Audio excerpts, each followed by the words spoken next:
할렐루야. 오늘 거룩한 주일 우리 미스바 성가대 찬양처럼 호산나 하나님을 찬양하는 신령한 예배가 되기를 바랍니다. 저는 오늘 창세기 12장 6절부터 9절까지 말씀을 통해서 모래 상수리 나무 아래에서 라는 제목으로 함께 은혜를 나누고자 합니다. 오늘 예배 올라오는데 어떤 성도님들이 저를 보면서 오늘 주보의 이 제목을 보고 목사님, 모래 상수리 나무 안에서 만나는 겁니까? 그러더라고요. 그래서 모래 만나는 게 아니라 모래라는 지역의 상수리 나무 아래에서 만나는 겁니다. 오늘 본문에 보면 세겜 땅을 언급하고 있는데 특별히 세겜 땅의 모래라는 지역에 상수리 나무가 있는 곳에서 하나님이 아브라함을 만나셨다, 이렇게 말씀합니다. 우리나라에도 속리산 하면 떠오르는 게 뭡니까? 그곳에 정의품성, 임금에게 벼슬까지 얻은 멋진 소나무가 있는 그 지명을 떠올리듯이 이스라엘 사람들에게 세겜 땅 모래하면 멋진 상수리 나무가 있는 그러한 지역입니다. 이 세겜 땅은 하나님의 구속 역사에서 너무나 중요한 곳이죠. 횃불 언약의 출발점이자 또 마침표를 찍었던 가장 중요한 구속사의 한 장소가 바로 세겜 땅입니다. 세겜 땅 가운데서 특별히 오늘 본문에 보면 모래라는 지역의 상수리 나무를 언급하면서 하나님이 그곳에서 아브라함을 만나셨고 아브라함에게 그 땅을 내 자손들에게 주겠다, 횃불 언약의 처음 그 약속을 하신 장소가 바로 이 세겜 땅입니다.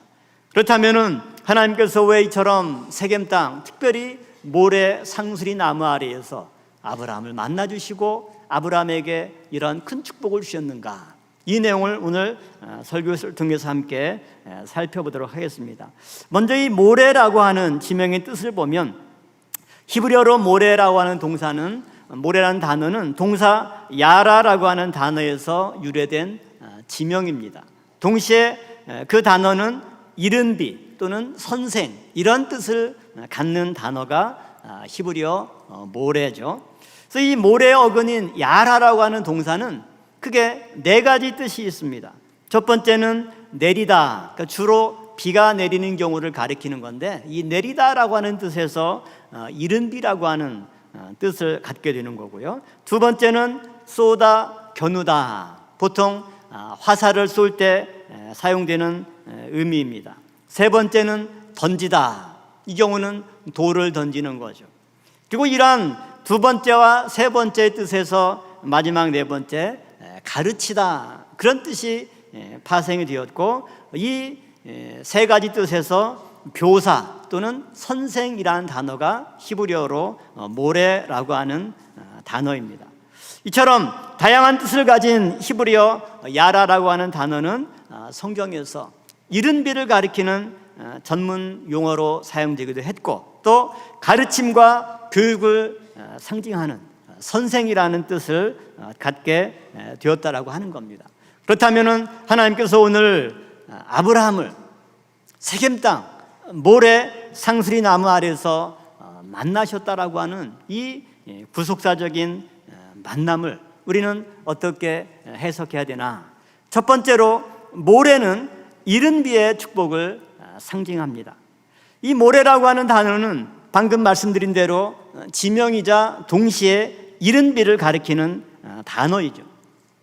그러니까 우리말에서도 발음은 똑같지만 뜻이 다른 것을 동음 이의어다, 이렇게 얘기를 하죠. 그래서 우리말로 배 하면 사람의 신체를 가리키기도 하고 먹는 과일을 가리키기도 하고 타는 배를 가리키기도 하죠. 발음은 똑같지만 뜻이 다르기 때문에 동음 이의어다. 이 모래라고 하는 단어도 마찬가지입니다. 자, 여러분들에게 듣기 평가 문제를 내겠습니다. 무슨 뜻인가 잘 살피시길 바랍니다. 아니, 이게 무슨 말이요? 이게 지난번에 말한 그 말입니다. 이건 내가 말한 그 말이 아니고 분명 다른 말이요. 무슨 뜻인가요? 이 말하다라고 하는 말과 우리가 타는 말이 우리말로는 동음 이의어인 거죠. 또 하나 봅니다. 교회가 우리 동네로 이사 온 다음에 사람들이 어느 교회 나갑니까? 그래서 평강제일교회 나갑니다. 이거 어디에 있냐고 그래서 오류동에 있다고 그러니까 뭐라 그러냐면은 아니 2류나 3류도 아니고 왜 5류냐고. 그래서 그런 오류가 아니라 세상에 하도 오류가 많으니까 하나님이 그 오류를 고치려고 오류동에다가 평강제일교회를 세우신 거라고. 이 오류라고 하는 말도 동음이어죠. 이 동음이어는 우리가 쉽게 말하면 워드플레이, 언어 유희라고 하는 이런 걸로 사람들이 많이 이제 사용을 하죠. 마찬가지로 이스라엘 사람들은 우리는 모래하면 내일 모래 아니면 바닷가에 모래를 떠오르겠지만 이스라엘 사람들은 모래하면 지명도 모래고 또 이른비라는 그 단어가 히브리어로 모래이기 때문에 자연스럽게 세겜 땅의 한 장소를 떠올리기도 하지만 동시에 뭐도 떠오릅니까? 이른비를 당연히 떠올리겠죠. 그래서 모래 상수리 나무라고 하는 것은 바꿔 말하면 이른비 상수리 나무 이렇게도 치환해서 사용할 수가 있습니다. 그러면 하나님은 왜 하필이면 세겜 땅 가운데도 모래 상수리 나무 아래에서 아브라함을 만나 주셨을까? 이 모래 이것은 다른 말로 얘기하면 이른비의 축복을 하나님께서 아브라함에게 주시기 위함입니다. 요엘 2장 23절에 보면 하나님께서 이른비를 너희에게 적당하게 주시리니 이른비와 늦은 비가 전과 같을 것이라 이렇게 말씀하고 있죠. 여기서 말하는 이른비도 히브리어로는 모래라고 하는 단어입니다.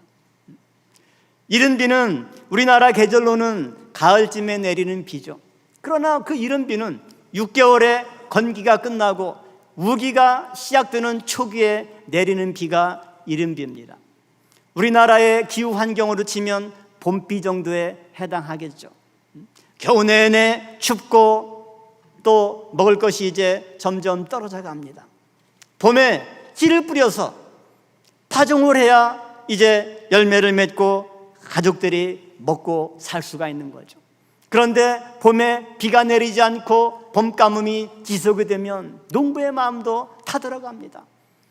그러다가 드디어 봄비가 내리면 그것을 우리는 단비라고 얘기하죠. 가뭄이 해갈이 되고 봄비가 내렸으니까 이제 땅이 촉촉해져서 밭을 갈아서 씨를 뿌릴 수가 있어. 마찬가지로 이스라엘 백성들에게 이른비는 너무너무 중요합니다.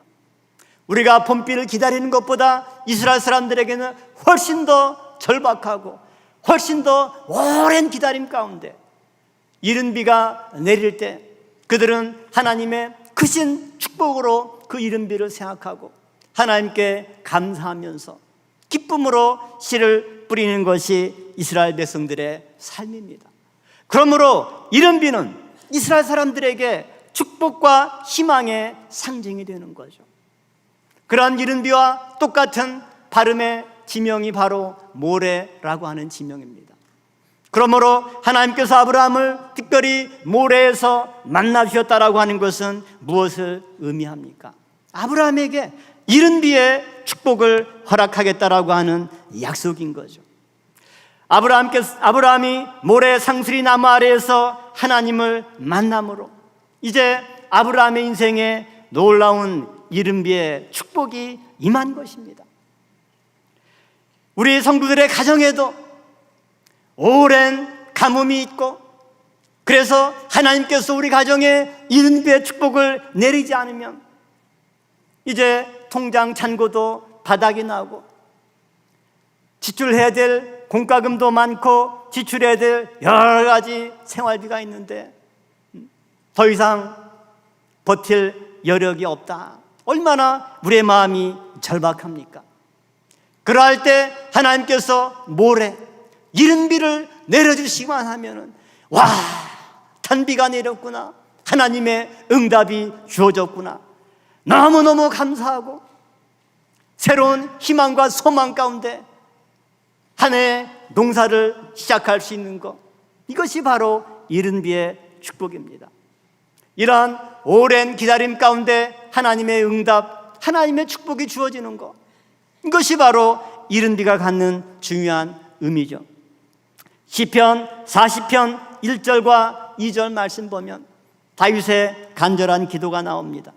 내가 여호와를 기다리고 기다렸더니 귀를 기울이사 나의 부르짖음을 들으셨도다. 나를 기가 막힐 웅덩이와 수렁에서 끌어올리시고 내 발을 반석 위에 두사 내 걸음을 견고케 하셨도다. 내가 기가 막힐 웅덩이와 수렁에 빠져 있을 때 얼마나 답답합니까? 기도해도 하나님의 응답이 없을 때 얼마나 내 마음이 타들어갑니까?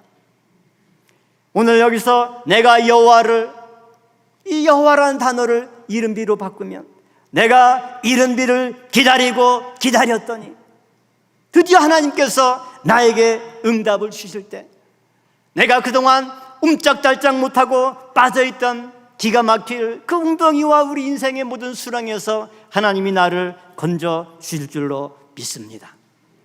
하나님은 아브라함 후손에게 이와 같이 이른비의 축복을 주고자 아브라함을 세겜 땅 모레라고 하는 지역에서 만나 주었다면 오늘 거룩한 주일 2부 예배를 드리는 우리 모든 평강의 성도들, 이 시간 모레에서 하나님의 이른비의 축복을 만나는 놀라운 역사가 있기를 바라겠습니다. 또한 모레 곧 이른비는 그 시대의 시작을 알리는 성령의 임재를 상징합니다. 내가 한 해의 농사를 시작할 때 내 마음대로 밭을 갈고 씨를 뿌리는 게 아닙니다. 이른비가 내려야 이제 농사를 지어도 되는구나, 하나님의 사인이 있어야 농사를 시작하죠.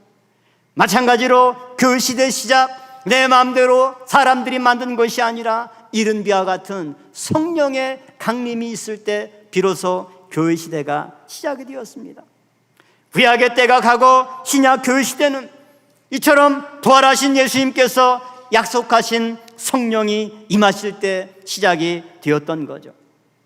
여기서 성령의 임재를 마치 비가 내리듯이 하늘에서 하나님께서 내려주시는 것이라고 생각했기 때문에 구약의 선지자들은 이 성령의 임재를 이른비로 비유해서 말씀하고 있습니다.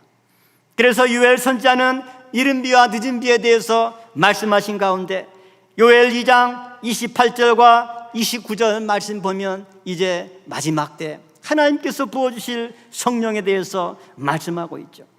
그 후에 내가 내 신을 만민에게 부어주리니 너희 자녀들이 장래일을 말할 것이며 너희 늙은이는 꿈을 꾸며 너희 젊은이는 이상을 볼 것이며 그때 내가 또 내 신으로 남종과 여종에게 부어줄 것이며. 구약의 배경에서 이스라엘 백성들에게 이 요엘 선지자의 예언은 정말 놀라운 비전이고 과연 그러한 시대가 올까 믿기 어려울 정도로 엄청난 축복입니다. 그러나 약속하신 대로 주님께서 부활하시고 약속한 성령을 부어주시고 오순절 성령 강림 사건을 통해서 새로운 시대가 도래했습니다. 하나님의 구속 역사에 이제 새롭게 이른비가 내려서 교회 시대가 시작이 되었던 거죠. 이때 부어신 성령을 통해서 우리의 자녀들이 장래일을 말하게 되었습니다. 우리의 늙은이들도 꿈을 꾸며 너희 젊은이는 이상을 볼 것이라고 말씀하고 있습니다. 오늘 이 말씀과 같이 하나님께서 우리 평강제일교회 놀라운 구속사의 성령의 단비를 통해서 우리 평강의 젊은이들이 장래일을 말하고 하나님의 구속사의 뜻이 완성될 미래 비전을 꿈꾸는 귀한 역사가 있을 줄로 믿습니다. 나이 들었다고 내가 뒤에 앉는 것이 아니라 우리 평강의 성도인들은 80, 90이 되어도 여전히 현역으로 하나님의 뜻을 위해서 충성할 줄로 믿습니다. 요즘 사람들이 우스갯소리로 이런 얘기를 많이 하더라고요. 남자들이 나이를 먹으면 점점 더 약해지는 것 같은데 80대를 가리켜서 이렇게 얘기하더라고요. 아침에 자고 눈을 떴더니 부인한테 맞았다는 거예요. 왜 때리냐고 그랬더니 왜 눈을 떠? 그래가지고 맞았다 그러고 90대가 되었더니 아침에 자고 일하는데 또 맞았다는 거죠. 왜 때리냐고 그랬더니 아니 자려면 하늘나라에서 자지 왜 땅에서 자냐고. 어떻게 보면 세상에서 80이 되고 90이 되면 다 밀려나죠.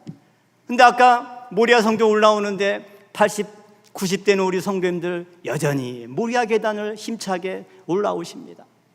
하나님께서 모래 이른 비에 축복을 주신 우리 모든 성도들에게는 여전히 하나님의 말씀 안에서 꿈을 꾸는 젊은 청년인 줄로 믿습니다. 하나님의 구속사의 뜻을 이루기 위해서 힘차게 사명의 발걸음을 옮기는 믿음의 귀한 일꾼들이 되는 줄로 믿습니다. 큰 두 번째로 모래는 아브라함과 그 후손들에게 참된 가르침을 허락하는 장소라고 하는 거죠. 이 모래의 뜻이 아까 말씀드린 대로 이른 비라는 뜻도 있지만 선생이라는 뜻도 있습니다. 이 모래라는 단어가 어떻게 해서 선생이라는 뜻을 갖게 되었는가? 이 가르침이라는 뜻을 갖게 된 이유는 아까 야라라는 동사의 두 번째 뜻이 던지다 그런 뜻이 있죠. 또 쏘다, 화살을 쏘거나 돌을 던지는 것을 가리키는 단어입니다. 근데 이 두 가지는 전부 다 이스라엘 문화에서 교육과 관련된 단어입니다. 이스라엘은 알다시피 목축업을 주 산업으로 합니다. 목자들이 여러 마리 양들을 돌보는데 보통 100마리, 200마리 많은 양들을 한 사람의 목자가 돌봅니다. 그 양들이 꼴을 뜯으면서 이리저리 움직이는데 만약에 닭 같으면 10마리도 돌보지 못하지 지 마음대로 막 다니니까. 근데 양들은 맨 앞에 가는 양을 뒤에 따라가는데 선두로 가는 양이 비탈로 가거나 위험한 데로 가게 되면 그 방향을 바꿔야 되죠. 목자가 일일이 쫓아다니면서 그 양들의 발걸음을 인도하다 보면 지쳐가지고 힘들어요. 그럼 어떻게 하느냐? 이스라엘은 지천에 깔려있는 것들이 돌입니다. 그러면 돌을 들어서 양이 왼쪽으로 가야 되는데 오른쪽 위험한 데로 간다. 그러면 돌을 탁 던져서 오른쪽으로 탁 떨어뜨리면 양은 겁이 많으니까 놀래가지고 방향을 트는 거예요. 그러니까 목자들은 돌을 던져서 양들의 방향을 인도하기 때문에 이것이 바로 이스라엘에서 가르침, 교육을 가리키는 거죠. 화살을 쏘는 것도 정확한 목표, 관역을 향하게 하는 것, 교육에 참된 목표인 거죠. 그런 측면에서 다윗은 훌륭한 목자였습니다. 자기의 직무에 충실한 목자였습니다. 목자는 평소에는 열심히 돌 던지는 연습을 해야 되죠. 왜냐하면 평소에 연습하지 않고 있다가 갑자기 양이 땅떨이 쪽으로 하는데 급해가지고 돌을 던진다는 게 양 머리를 맞추면 잘 인도하기는커녕 아예 그냥 양 머리를 맞춰가지고 다치게 하거나 오히려 더 위험에 빠뜨릴 수가 있죠. 그러니까 다윗은 평소에도 열심히 연습하고 돌만 던지는 것이 아니라 어떻게 했습니까? 또 주종목으로 물맷돌 던지는 연습대에서 골리앗을 물리칠 수 있었던 훌륭한 목자가 되었던 거죠. 그러므로 모래는 선생, 스승의 뜻으로 사용이 되었던 거죠. 잠언서 5장 13절 말씀 보면 내 선생의 목소리를 청종치 아니하며, 여기서 선생이라는 단어도 히브리어로 모래입니다. 이사야 30장 20절 말씀 볼 때 주께서 너희에게 환난의 떡과 고생의 물을 주시나 내 스승은 다시 숨기지 아니하리니, 여기서 스승이라고 하는 단어도 히브리어로 모래입니다. 오늘 하나님께서 이곳 모리아 성전에 말씀을 통해서 참된 모래, 참된 선생을 우리에게 보내어 주실 줄로 믿습니다. 그러므로 모래 상수리 나무라고 하는 단어를 유명한 히브리어 사전 BDB 사전이 있습니다. 여기서는 어떻게 번역하고 있냐면 선생의 나무 이렇게 번역하고 있습니다. 영어로 얘기하면 Teacher's Terebinth, 상수리 나무, 테러빈트 트리인데 이것은 참나무과에 속하는 그러한 나무입니다. 잠깐 사진을 보시면 이 모래 상수리 나무가 이와 같이 언급이 됩니다. 그러니까 이스라엘은 평지고 나무가 별로 없는데 그러한 큰 상수리 나무가 있을 때 그 지역을 이스라엘 사람들은 기억하는 거죠. 또한 사사기 7장 1절 말씀 보면 모래산이 나옵니다. 이 모래산도 DVD 사전에 보면 Teacher's Hill, 선생의 산 또는 선생의 언덕으로 번역을 하고 있죠. 그래서 이처럼 모래라고 하는 지역의 상수리 나무는 이스라엘 사람들 사이에서 어떤 전승이 있느냐? 그 그 상수리 나무는 거룩한 나무고 그곳에서 제사장의 말씀이 선포되었을 것이다. 이런 전승이 전해져 내려오는 곳입니다. 그래서 하나님은 세겜 땅 가운데 이처럼 모래 상수리 나무 아래서 아브라함을 만나는 가운데 그에게 앞으로 가나안 땅에서 아브라함이 나아갈 인생의 방향을 가르쳐 주시고 그의 인생의 정확한 목표를 마치 궁수가 화살을 쏘기 위해서 관역을 응시하는 것처럼 아브라함에게 새로운 목표, 새로운 인생의 방향을 가르쳐 주신 것입니다. 또한 모세는 모압 평지에서 에발산과 그리심산의 위치가 모래 상수리 나무 근처라고 말씀하셨죠. 신명기 11장 30절 말씀 보면 이 두 산은 요단강 저편 곧 해지는 편으로 가는 길 뒤 길갈 맞은편 모래 상수리 나무 곁에 아라바에 거하는 가나안 족속의 땅에 있지 아니하냐. 한마디로 이 두 산 에발산과 그리심산은 모래 상수리 나무 곁에 아라바에 거하는 가나안 땅 가나안 족속의 땅에 있다라고 말씀하고 있는 거죠. 그러니까 에발산과 그리심산 그 두 산도 모래 상수리 나무 근처에 있었다. 에발산과 그리심산은 축복과 저주를 가르쳐주는 산입니다.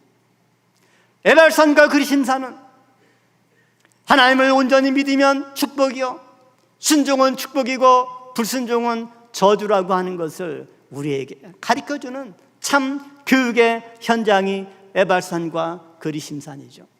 그 두 산이 어디에 있다? 모래 옆에 있다. 선생 옆에 있다. 이렇게 설명할 수가 있는 거죠. 오늘 에발산과 그리심산 이 두 산을 기준으로 축복과 저주가 나누이듯이 우리 평강제일교회 안과 밖으로 축복과 저주가 나뉘는 줄로 믿습니다. 오늘도 보면 교회 정문 안과 밖이 얼마나 차이가 납니까? 그러나 우리는 하나님께서 신령한 모래 땅 평강제일교회 모리아 성전 안으로 우리를 불러주셔서 참된 축복과 저주를 가르쳐주는 교육의 현장이 되는 줄로 믿습니다. 그러므로 하나님은 세겜 땅 모래 상수리 나무 아래에서 아브라함을 처음 만나주시고 그에게 횃불 언약의 내용을 가르쳐 주셨습니다. 이 땅을 내 자손에게 주겠다. 자녀가 없는 아브라함에게 이미 자손이 있는 것을 언급하셨죠. 그리고 그 자손들에게 이 땅을 주겠다. 이러한 하나님의 가르침이 이제 아브라함에게 새로운 인생의 이정표가 되었습니다. 아브라함에게 새로운 소망이 되었습니다. 아브라함의 인생의 관역처럼 분명한 목표가 생겼던 거죠. 가장 비참한 인생이 무엇입니까? 삶의 목표를 정하지 못하고 정처 없이 방황하는 인생이 가장 비참한 인생이라면 반대로 가장 복된 인생은 하나님 안에서 내가 왜 이 땅에 태어났는지 내가 이 땅을 살아가면서 과연 무엇을 해야 되는지 분명한 목표가 있는 사람, 가장 복된 사람인 줄로 믿습니다. 아브라함은 세겜 땅 모래 상수리 나무 아래에서 하나님을 통해서 그러한 인생의 비전을 깨달았습니다. 오늘 이 예배를 통해서 하나님께서 평강의 모든 성도 여러분들에게도 아브라함과 같이 하나님이 모래, 우리의 참된 선생님으로 오셔서 우리 인생의 정확한 방향을 지시해주고 안내해주는 은혜 역사가 있을 줄로 믿습니다.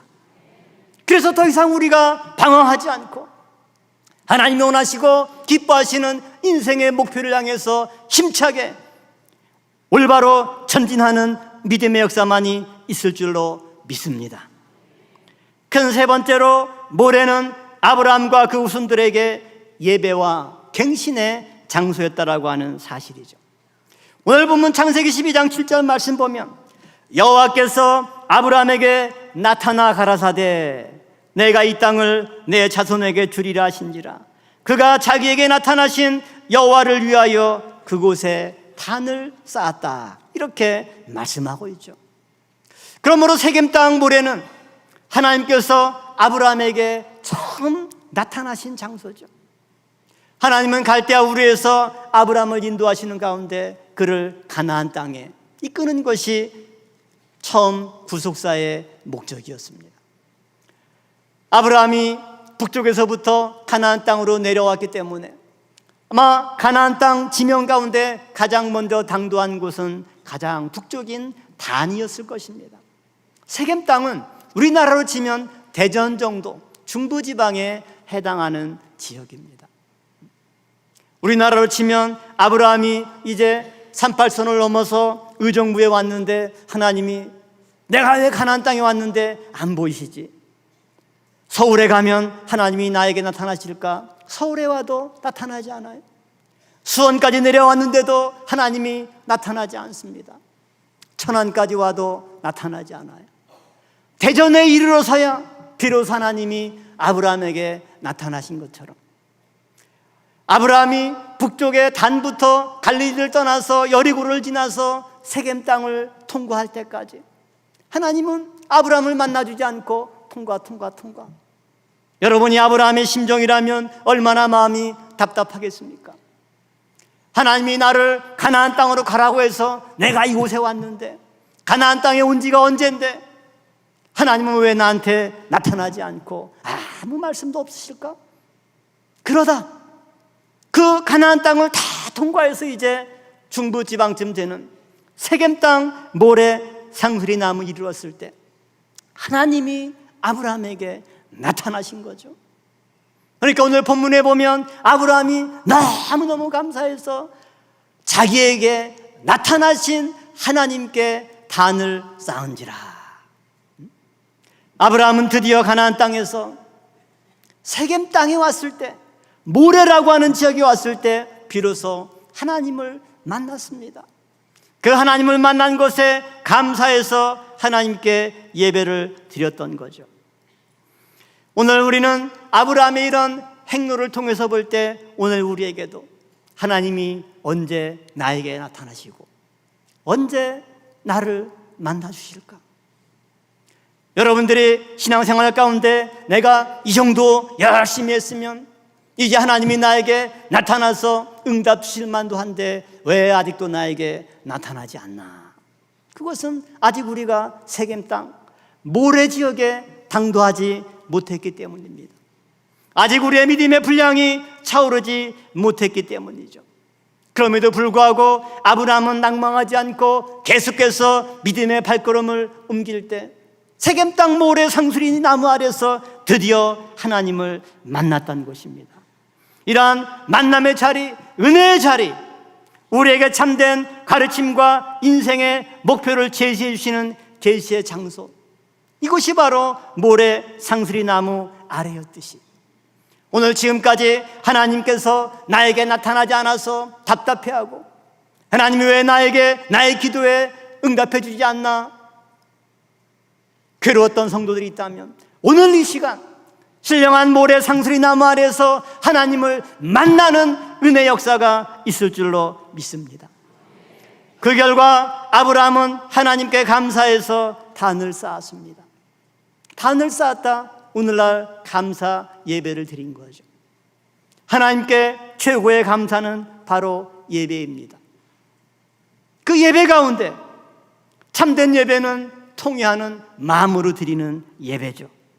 시편 51편 17절 말씀 보면 하나님의 구하시는 제사는 상한 심령이라 하나님이여 상하고 통회하는 마음을 주께서 멸시치 아니하시리이다. 하나님이 구하는 제사는 상한 심령, 통회하는 마음으로 드리는 제사라고 말씀하고 있습니다. 아브라함은 모래 상수리 나무 아래에서 두 번째로 통회하는 마음을 가지고 예배를 드렸습니다. 언제입니까? 힘들게 가나안 땅에 갔다가 기근 때문에 애굽으로 내려갔죠. 그것은 하나님의 뜻이 아니었습니다. 비로소 애굽에서 많은 고난을 겪고 내가 하나님의 뜻을 저버리고 잘못된 믿음의 길을 갔구나. 회개하는 마음으로 다시 가나안 땅으로 올라왔는데 어디로 왔습니까? 창세기 13장 4절 말씀 보면 그가 처음으로 단을 쌓은 곳에 올라왔다고 말씀하고 있습니다. 오늘 본문에 보면 아브라함이 가나안 땅에서 처음 단을 쌓은 곳 어디입니까? 바로 세겜 땅 모래 상수리 나무 아래였죠. 왜 아브라함이 그곳으로 갔습니까? 나에게 하나님이 나타나서 내 인생의 방향을 말씀해 주시고 나에게 많은 자녀와 그들이 거할 땅을 약속해 주셨음에도 불구하고 그 말씀을 믿지 못하고 그곳을 떠나 애굽으로 내려갔던 자기의 그 부끄러운 발자취를 회개하는 마음으로 내가 그곳에 가서 하나님께 상한 심령으로 통회하는 마음으로 제사를 드려야 되겠다. 그렇게 해서 다시 올라와서 예배를 드린 곳 또한 모래 상수리 나무 아래였습니다. 더 나아가서 모래 상수리 나무 아래는 아브라함뿐만 아니라 아브라함의 손자 야곱의 가족이 회개와 갱신의 예배를 드렸던 장소입니다. 야곱이 20년간의 삼촌 라반의 집에서의 삶을 마치고 4명의 아내와 자녀들과 많은 재산들을 거느리고 이제 고향 땅으로 가기 위해서 나왔습니다. 야복강에서 하나님의 천사와 씨름에서 이기고 형에서와 은혜 가운데 화해하고 만남을 갖고 그리고 잠시 세겜 땅에 머물렀습니다. 이때 하몰의 아들 세겜에게 야곱의 딸 디나가 강간당하는 사건이 있었죠. 이 얘기를 들은 야곱의 두 아들 시몬과 레위가 세겜 사람들에게 할례를 받게 한 다음에 칼로 다 죽여버렸습니다. 그 내용을 들은 야곱은 갑자기 다리에 힘이 풀렸어요.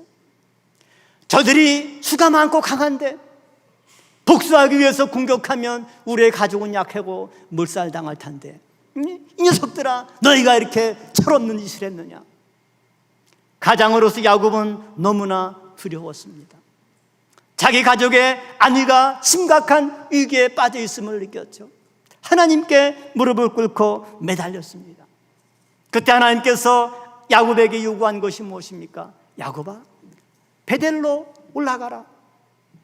야곱이 모든 가족들을 불러 모아놓고 우리가 베델로 올라가서 하나님께 예배를 드려야 되는데 그 전에 그들이 어떻게 행동했습니까? 창세기 35장 4절과 5절에 보면 그들이 자기 손에 있는 모든 이방 신상과 자기 귀에 있는 고리를 야곱에게 주는지라 야곱이 그것들을 세겜 근처 상수리 나무 아래 묻고 그들이 발행하였으나 하나님이 그 사면 고을들로 크게 두려워하신 고로 야곱의 아들들을 추격하는 자가 없었더라. 야곱의 가정에 왜 이런 위기가 닥쳤습니까? 하나님의 사람임에도 불구하고 20년 동안 세상 말로 얘기하면 먹고 살기 위해서 고생하다 보니까 신앙을 제대로 지키지 못했어요. 자기의 가족들 가운데 이방의 신상과 귀고리를 하고 하나님의 신앙을 떠난 이런 모든 악한 것들이 들어왔을 때 가정에 심각한 위기가 있었구나. 하나님은 그 위기를 어떻게 극복하게 해줬습니까? 세겜 근처 상수리 나무 아래 그것들 다 묻어버려라. 세겜 근처 상수리 나무 어디입니까? 여기에는 모래라는 단어만 빠졌죠. 세겜 근처 모래 상수리 나무 아래죠. 그러므로 모래 상수리 나무 아래는 우리의 모든 죄악의 찌꺼기들을 다 묻고 청산하고 하나님께 회개하며 갱신하는 은혜의 장소, 거듭남의 장소인 줄로 믿습니다. 야곱의 가족이 이처럼 심각한 위기 가운데 모든 죄악의 찌꺼기들을 모래 상수리 나무 근처 아래 다 묻었을 때 하나님이 사면 구홀로 크게 두려워해서 더 이상 야곱의 가족을 건드리거나 그들에게 보복하지 않도록 하나님이 지켜주셨던 것입니다. 오늘 이 시간 이 예배를 통해서 여러분들 나 자신도 삶의 분주에서 나도 모르게 우리 가정에 내 삶에 들어왔던 이런 모든 죄악의 찌꺼기들 절대 다시 가지고 가지 말고 오늘 이 모리아 성전을 신령한 모래 상수리 나무라고 생각하시고 이곳에 다 묻고 가시기를 바라겠습니다. 그런 모든 죄악을 청산할 때 이 모래 상수리 나무는 하나님의 보호하심이 임하는 축복의 장소가 될 줄로 믿습니다. 모든 죄악을 청산하고 새롭게 하나님 안에서 거듭나는 은혜의 장소가 될 줄로 믿습니다. 날마다 우리에게 갱신의 축복을 허락하시는 은혜의 장소가 될 줄로 믿습니다. 아브라함뿐만 아니라 아브라함의 후손들에게 이처럼 세겜 땅 모래 상수리 나무 아래는 놀라운 은혜와 축복이 있었던 장소죠. 결론적으로 모래 상수리 나무 아래의 은총을 하나님께서 우리에게 허락해 줄 줄로 믿습니다. 누구에게나 역사적인 장소, 매우 중요한 기념비적인 장소들이 있죠. 우리나라 역사를 보더라도 3.1 운동이 시작된 아운의 장터, 중요한 역사적인 장소죠.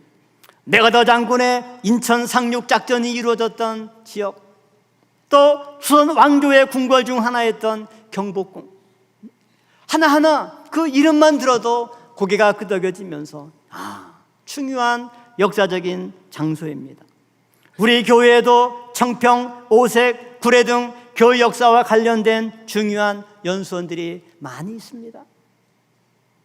그런 장소가 중요한 이유는 그곳에서 있었던 하나님의 은혜의 역사, 그곳에서 있었던 나의 체험, 이것이 중요한 의미를 갖기 때문에 그 장소도 중요합니다.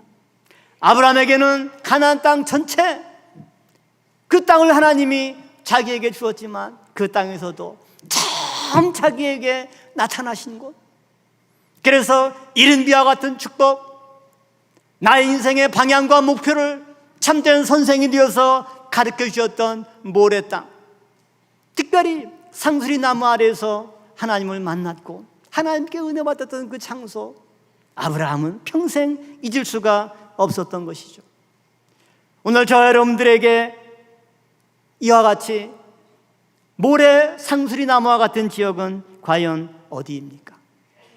교회에 나오신 지 오래되시는 분들은 원디동 수양관이 나에게는 모래 상수리 나무야. 하계대 성회를 앞두고 있으니까 그래도 여호와에 대해서 얼렁무사님과 함께 텐트를 치고, 그때는 집회가 오전하고 저녁밖에 없으니까 오전 집회만 끝나면 계곡에서 물 담그고, 바다를 갈 사람은 바다로 가고 산으로 갈 분은 산으로 가고, 운천하실 분들은 또 위에 올라가서 운천도 하고, 그러면서 은혜 받았던 그 은혜를 생각하면서 나의 모래 상수리 나무는 역시 여호와이래야. 또 어떤 분은 뭐니 해도 여주 연수원이지. 각자 은혜의 처소, 또 내가 은혜 받았던 시기, 또 나의 인생을 크게 붙잡아준 은혜의 말씀이 있을 것입니다. 아브라함은 두말할 것도 없이 세겜 땅 모래 상수리 나무가 나의 은혜의 장소요, 그곳에서 만난 하나님이 내 인생을 붙잡아 주셨고 이른 비의 축복을 주셨고 나의 발걸음을 항상 인도해 주셔서 하나님께서 원하시는 믿음의 장소로 인도해 주셨을 뿐만 아니라 때로는 내가 잘못했을 때 그곳에 나의 모든 죄악의 찌꺼기를 다 묻고 새 출발할 수 있도록 품어주시는 곳, 이것이 아브라함에게 모래 상수리 나무 아래의 그 놀라운 은총입니다. 저는 아무쪼록 우리 평강제일교회, 이 평강동산이 저 여러분들에게 아브라함과 같이 모래 상수리 나무의 놀라운 축복의 장소가 될 줄로 믿습니다. 그래서 이 교회를 사랑하고 믿음으로 이 교회를 지키고 매 예배 시간마다 하나님께서 우리에게 참된 선생이 되어서 이른 비를 내려주실 때 하나님의 그 은혜를 힘입어서 날마다 힘차게 전진하고 어떤 어려운 수렁에 빠져있다 할지라도 하나님께서 이른 비의 은총으로 우리를 건져주시는 이 은혜가 날마다 여러분의 삶 가운데 충만하게 임하기를 주님의 이름으로 축원함을 드리겠습니다. 기도하시겠습니다. 감사하신 아버지 하나님, 오늘도 우리에게 거룩한 길 허락하여 주시고 가나안 땅에 들어온 아브라함이 세겜 땅 모래 상수리 나무 아래 도착했을 때 그에게 나타나사 이른 비의 은총을 허락하시듯이 그에게 자손의 축복과 그 땅의 축복을 허락하여 주셔서 아브라함의 인생에 정확한 목표를 제시하여 주시고 그 발걸음을 인도하여 주셨던 것처럼 오늘 우리 평강제일교회가 우리에게 아브라함과 같은 모래 상수리 나무 아래 은총의 땅이 될 수 있도록 인도하여 주시옵소서. 우리가 하나님께 나와서 예배 드릴 때마다 날마다 이른 배 은총으로 충만하게 허락하여 주시옵소서. 때로는 우리가 무지하여서 잘못된 길로 간다 할지라도 아버지께서 신령한 말씀으로 우리의 발걸음을 올바로 인도하시는 은혜의 역사가 넘쳐나게 하여 주시옵소서. 때로는 우리의 삶 가운데 이방 신상과 죄악의 때가 들어온다 할지라도 모래 상수리 나무 아래의 그 모든 죄악의 찌꺼기들을 다 묻고 새롭게 거듭나고 새 출발하는 은혜가 넘쳐날 수 있도록 주장하여 주시옵소서. 우리의 이 놀라운 은혜의 장소, 이 축복의 장소 평강제일교회를 사랑하게 하여 주시고 믿음으로 지키게 하여 주시고 이곳에서 우리뿐만 아니라 우리 자자손손 대대로 하나님의 말씀의 비전을 꿈꾸며 그 소망을 목표로 힘차게 다름박질하는 우리의 모든 평강의 가족들 다 될 수 있도록 인도하여 주시옵소서. 될 줄로 믿사오며 예수님의 이름으로 감사 기도 올려 싸움나이다. 아멘.